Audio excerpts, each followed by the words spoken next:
É o catecismo, meus irmãos, da Igreja Católica, que eu vou reler outra vez, continuar a ler. Eu parei na página 360, no número 104 do livro. Maravilhosa visão que nos faz contemplar o gênero humano na unidade de sua origem em Deus, na unidade de sua natureza, composta de igualmente em todos um corpo material e de uma alma espiritual, na unidade de seu fim imediato e de sua missão no mundo, na unidade de sua morada, a terra, cujos bens todos os homens, por direito natural, podem usar para sustentar e desenvolver a vida, na unidade de seu fim sobrenatural. Deus mesmo, ao qual deve entender a unidade dos meios para agir este fim, na unidade do seu resgate, realizado em favor de todos para Cristo. Esta lei é solidariedade humana e de caridade, sem excluir a rica, verdadeira variedade de pessoas, culturas e povos.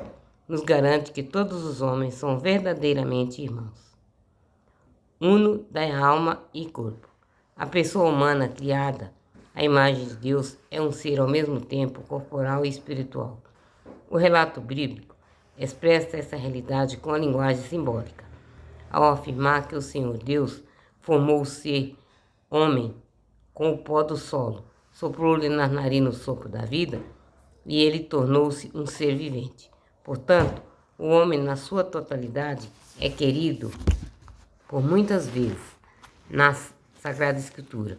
O termo alma designa a vida humana, ou a pessoa humana inteira.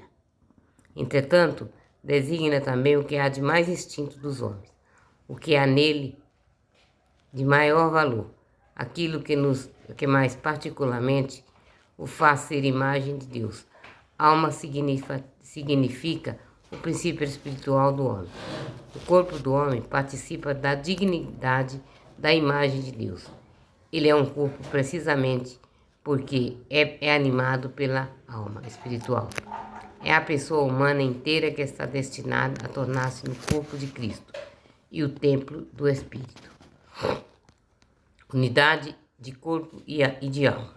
O homem, por sua própria condição corporal, sintetiza em si os elementos do mundo material, que nele, assim, atingem sua plenitude e apresenta livremente ao Criador. Uma voz de louvor, portanto, não é lícito ao homem desprezar a vida corporal. Ao contrário, ele deve estimar e honrar seu corpo, porque, criado por Deus, é destinado à ressurreição no último dia. A unidade da alma e do corpo é tão profunda que se deve considerar a alma como a forma do corpo, ou seja, graças à alma espiritual, o corpo constituído de matéria é um corpo humano e vivido. O espírito e a matéria do homem não são duas naturezas unidas, mas uma só união forma a única natureza. A Igreja ensina que cada alma é diretamente criada por Deus, não é produzida pelos pais, e é imortal. Ela não parece no momento de sua separação do corpo, na morte, e se unirá novamente no corpo na ressurreição final. Ocorre, por vezes, que a alma aparece distinta do espírito. Assim, São Paulo reza para que todo o nosso ser, o espírito, a alma e o corpo, seja guardado irrepreensível para a vinda de nosso Senhor. A Igreja ensina que essa distinção não introduz a dualidade na alma. Espírito significa que o homem está ordenado desde a criação para o seu fim sobrenatural e que a sua alma é capaz de ser elevada gratuitamente à comunhão com Deus. A tradição espiritual da Igreja insiste também no coração, no sentido bíblico da profundidade do ser, nas entranhas, onde a pessoa se decide ou não por Deus. Homem e mulher os criou, igualdade e diferença queridas por Deus. O homem e a mulher são criadas, isto é, são queridos por Deus, por um lado, em perfeita igualdade como pessoas, e por outro, em seu respectivo ser de homem e de mulher.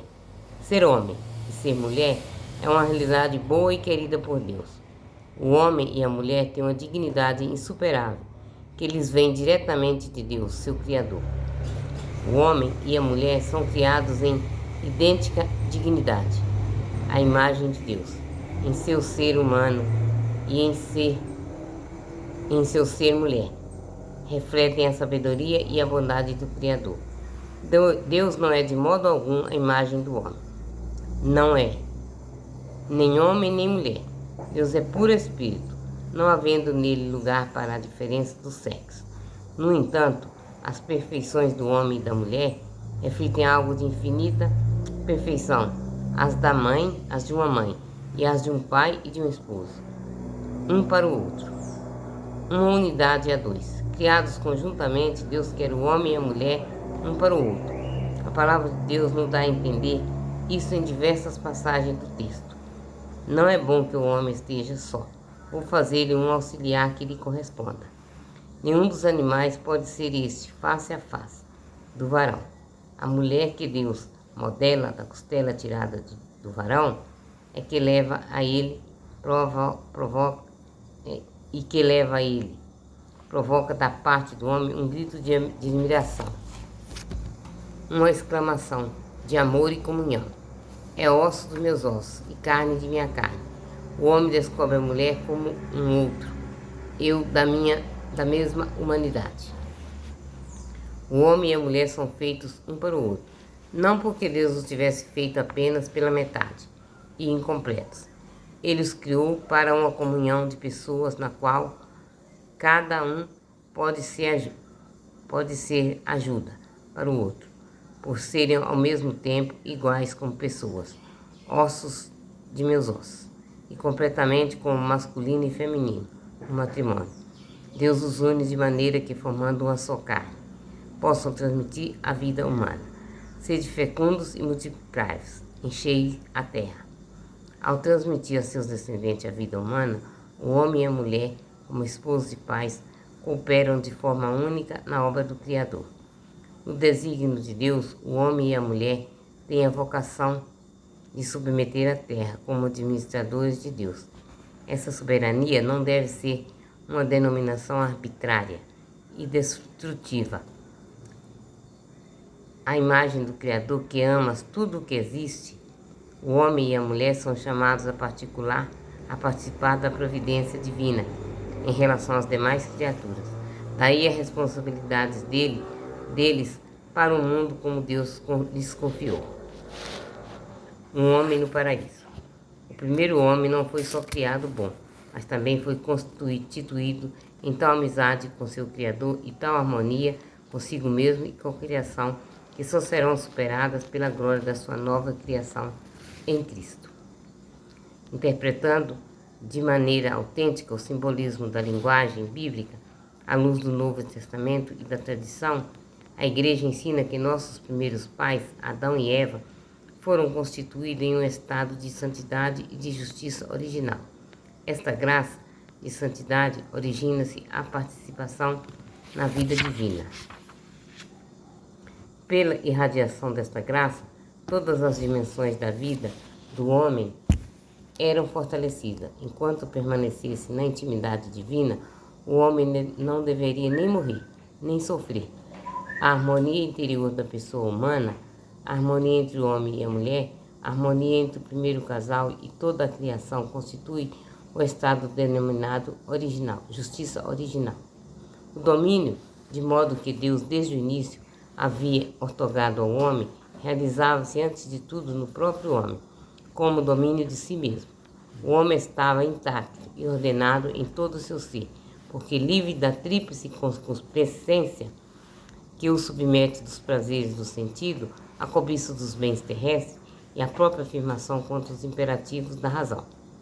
O sinal da familiaridade com Deus é o fato de Deus colocar o homem no jardim. Lá ele vive para cultivar e guardar.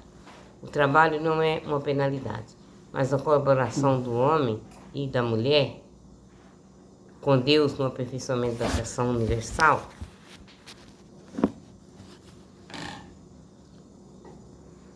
O trabalho não é uma penalidade, mas a colaboração do homem e da mulher com Deus no aperfeiçoamento da criação visível. Toda essa harmonia da justiça original, prevista para o homem pelo desígnio de Deus, será perdida pelo pecado de nossos pais. Eu vou resumir. Resumindo, Pai Santo, criaste o homem e a mulher à vossa imagem e lhes confiaste todo o universo, para que, servindo a vós, seu Criador, dominasse toda a criatura. O homem é predestinado a reproduzir a imagem do Filho de Deus feito homem, a imagem de Deus invisível, a fim de que Cristo seja o primogênito de uma multidão de irmãos e irmãs. O homem é um corpo e alma. A doutrina da fé afirma que a alma espiritual e imortal é criada diretamente por Deus. Deus não criou o homem solitário, desde o início. Homem e mulher, ele os criou. Essa união constitui a primeira forma da comunhão de pessoas. A revelação nos dá a conhecer o estado de santidade e de justiça originais do homem e da mulher, antes do pecado, da amizade de Deus com Deus, da amizade deles com Deus. Adivinha a felicidade de sua existência no paraíso.